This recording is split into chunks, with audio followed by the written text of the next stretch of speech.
Hello and welcome to the National Weather Service Seattle, Washington Office Guide to Meteorological Alerts, including outlooks, watches, advisories, and warnings.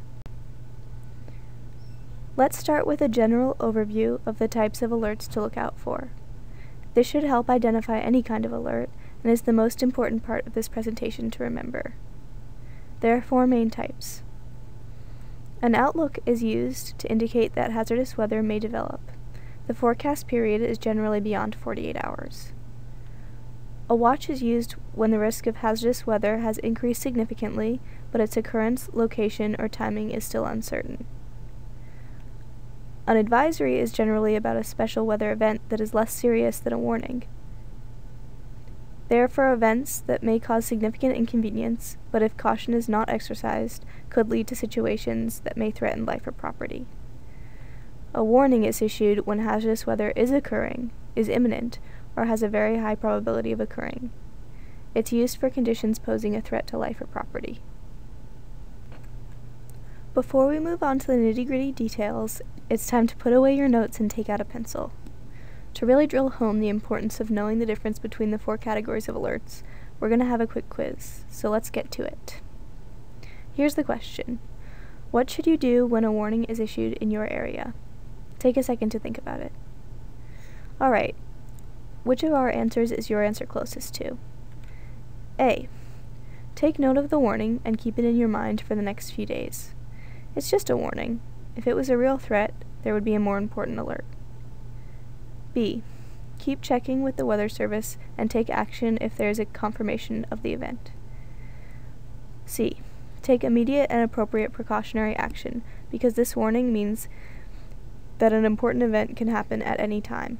What do you think? The answer is C. This is the most important thing to remember from this presentation. Warnings should never be taken lightly. The Weather Service will only put one out there if there is a very high probability of an event that could lead to damage of life or property. In such an event, the warning is the confirmation. The event may already be happening when the warning is posted. The biggest mistake that people make in this situation is waiting. Now that we have all that sorted, let's get started on the details. To further break down the types of alerts, we have a few categories that they may fall under. First, we have convective weather alerts. Convection is the vertical movement of heat and moisture, especially by updrafts and downdrafts in an unstable atmosphere. The term convection and thunderstorm are often used interchangeably, but thunderstorms are only one form of convection. As such, these alerts have to do with thunderstorms and tornadoes. Next, there are the so-called non-convective weather alerts. These are due to other general weather conditions, such as wind, heat, and freeze, along with environmental conditions, such as fog, smoke, and air stagnation. Then we have alerts due to winter weather in particular. This time of year can cause plenty of wind chill, winter storms, and blizzards in many parts of the country. Another very important topic is that of flooding. This can be long-term or short-term depending on the conditions. Whatever they are, seek high ground. A more particular type of alert are those about coastal weather. These often contain information about high surf and tsunami conditions. Along with coastal weather comes marine weather and its alerts. Out on the water, there can be very strong winds and storms, which very often lead to small craft advisories. Although it is not directly weather, the right meteorological conditions can often lead to a wildfire. These alerts go into the fire weather category. Finally, there's a type of alert that rarely makes its way up here to Seattle, but should not be ignored. The tropics lend themselves to very interesting weather, resulting in alerts for hurricanes, tropical storms, and extreme winds, which can all be very harmful. Well, that was a lot of alerts, which means it's time for another pop quiz. This is a very quick one. All you have to do for me is put the following terms in order. The one that will come first is the one that can be put out the earliest, but is the least certain. The final one will be put out with the shortest lead time, but is almost certain to happen.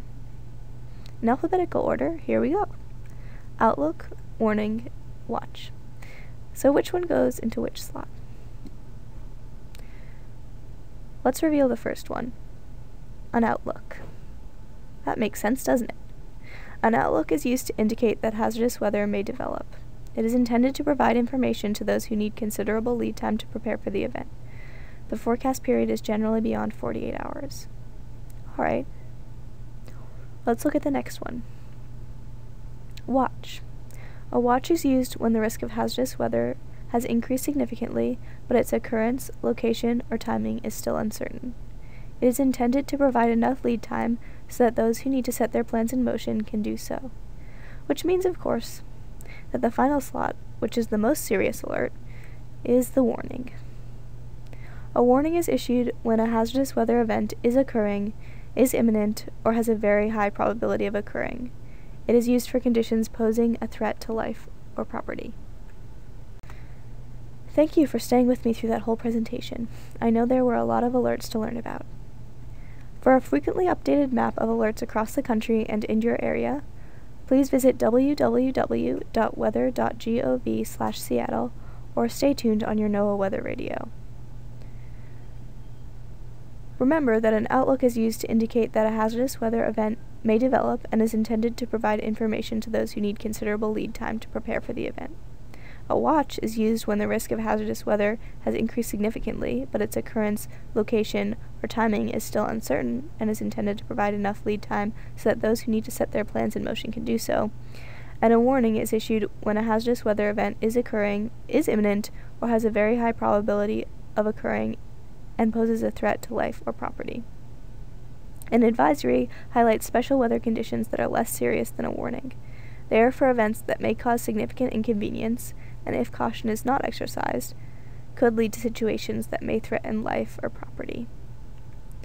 For more definitions that you may have missed, we have a glossary at www.weather.gov/glossary. To help us more accurately put out advisories and warnings, we have a trained net of weather spotters. Just about anyone can learn how to help us identify weather by taking a short class. More information is in the text box accompanying this video. As always, stay safe out there.